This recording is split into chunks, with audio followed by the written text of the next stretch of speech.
sure if you were on the button you flick down the other. Yeah. I never trusted. No. Constantly checking it. It's just what you need now. Okay, everyone seated as we can. First section will be broadcast on online, second session will be for the written bits, okay? So we'll get underway with head coach Joe Schmidt and National team for the weekend. Thank you. The team to start this Saturday against Italy is Jack McGrath, Rory Best as captain, Mike Ross, Donica Ryan, Dev Toner, CJ Stander, Josh van der Fleer, and Jamie Heaslip. And in the back line it is Conor Murray, Jonathan Sexton, Keith Earls, Robbie Henshaw, Jared Payne, Andrew Trimble, and Simon Zebo. And on the bench, Sean Cronin, Ken Healy, Nathan White, Alton Delane, and Rhys Ruddock, along with Kieran Marmion, Ian Madigan, and Fergus McFadden.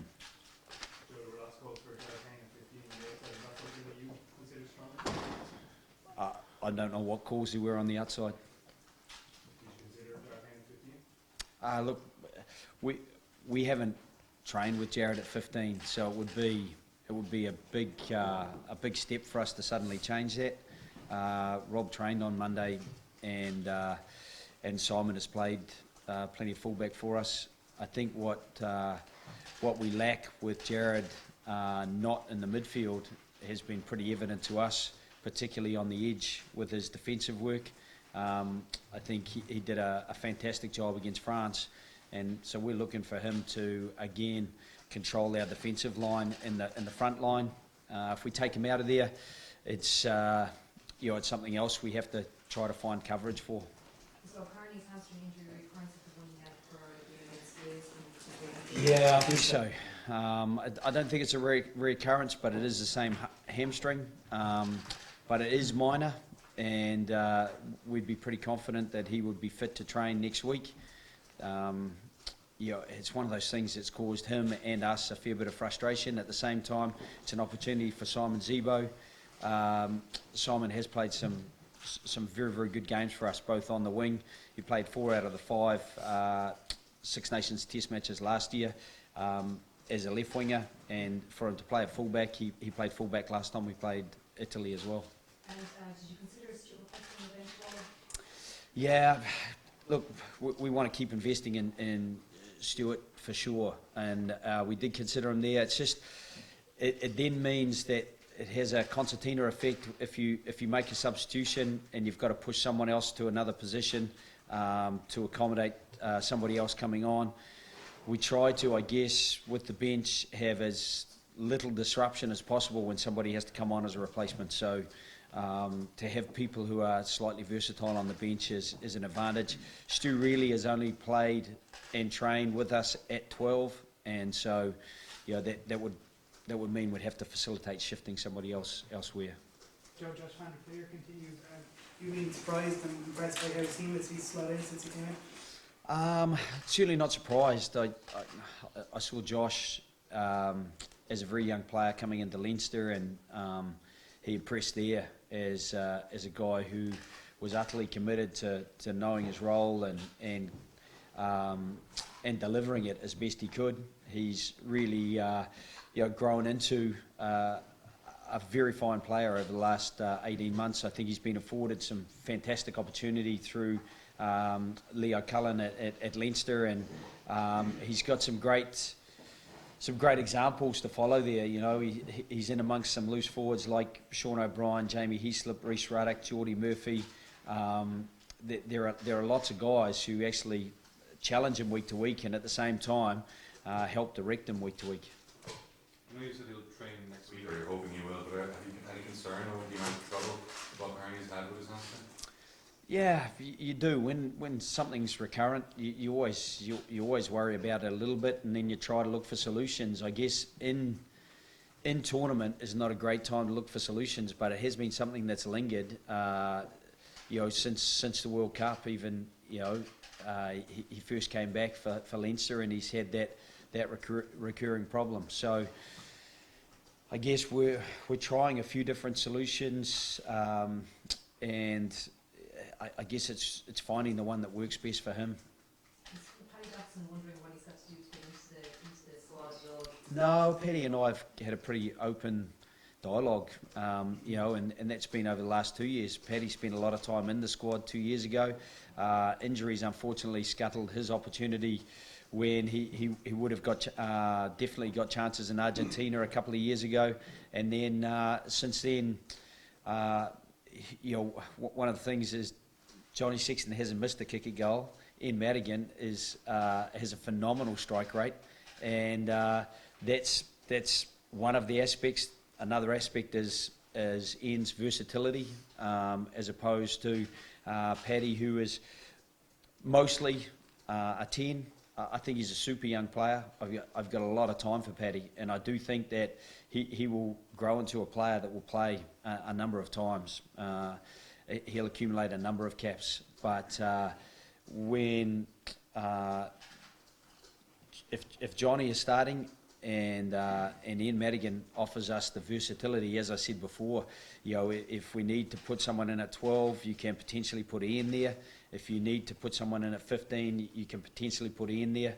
Obviously, with the two guys we've got playing in the midfield, either of them can drop back to 15. So, you know, you can get flexible a little bit there. But to have a guy like Paddy or Stu, who are one position players mostly, it does just limit the flexibility of how and when you can make your changes. Joe, this is a new territory for you in terms of going into match week 4 with the championship gone. Has it changed in any way how you prepare for the game, emotionally preparing for the game, or what you're looking to get from the game objective-wise? No, it's been remarkably similar.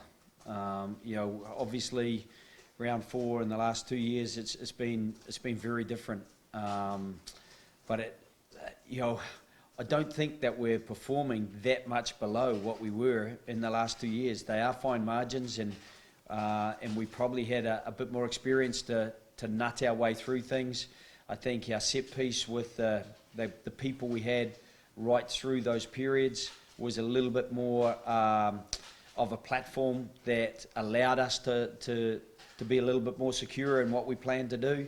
And you know, so you're always trying to develop and grow a bit. And you know, I think there's evidence of that. You've just got to consolidate it by actually, I suppose, making sure that you deliver on those opportunities you have created.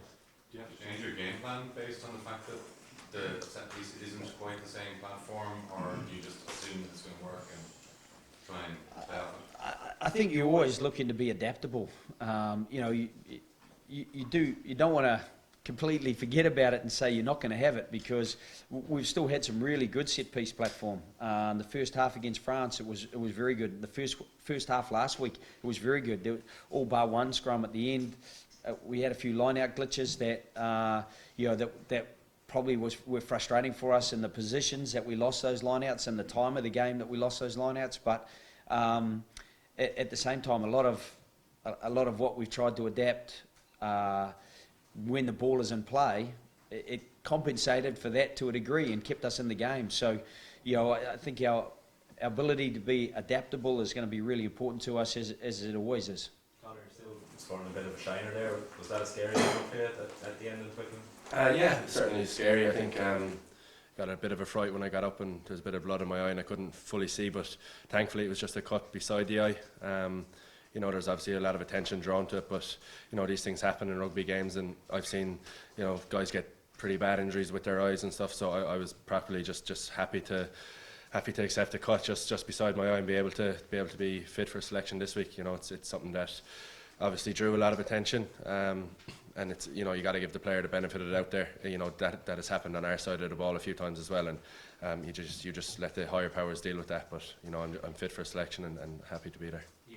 Does it affect your peripheral vision? No, or anything? no, zero. It looks like it's bloodshot a bit, but its vision is perfect. Joe, you've kind of rotated between the two backup hookers. What's the thinking there? Is it depending on the opposition, or what's your thoughts? A little bit of that, and it's a little bit of trying to keep them both involved in the group. I think they both offer really good things. I think Ricard is very, very strong over the ball. He like Rory, puts a lot of pressure on opposition ball. At the same time, Sean gives us a running option. He's got acceleration that most backs would like to have, and therefore he gives us a little bit of a threat as a running player. He also gives us great line speed defensively, and he's very combative with that line speed. They're actually quite different throwers when they throw as well. One's a flat thrower and one's more of an arced thrower. So there are quite a few differences between them, and we do mix and match a little bit. But to be honest, it's trying to keep them both fully charged and fully involved in the environment. Does the strength of the side and the fact that you've obviously reverted to trusted combinations, does that just indicate the fact that in Test match rugby these days there's not really much or any opportunity to experiment? I think we really experimented last game. To put a guy, two guys into their Test match debuts at Twickenham away against a very settled and strong English side, and to have another make his debut off the bench, I don't think is something that is overly conservative. I think it's giving opportunity, and at the same time, you're always looking for balance. I've been maybe coaching professionally now for 15 years, and I've seen a lot of young players really hampered by being thrust into an environment they're not ready for, and they lose their confidence, and sometimes they don't come back for quite some time in the same way. So it's just about getting to know the players and trying to have a balance of opportunity and at the same time experience. Okay, folks, we'll shut down that section, and the mix zones will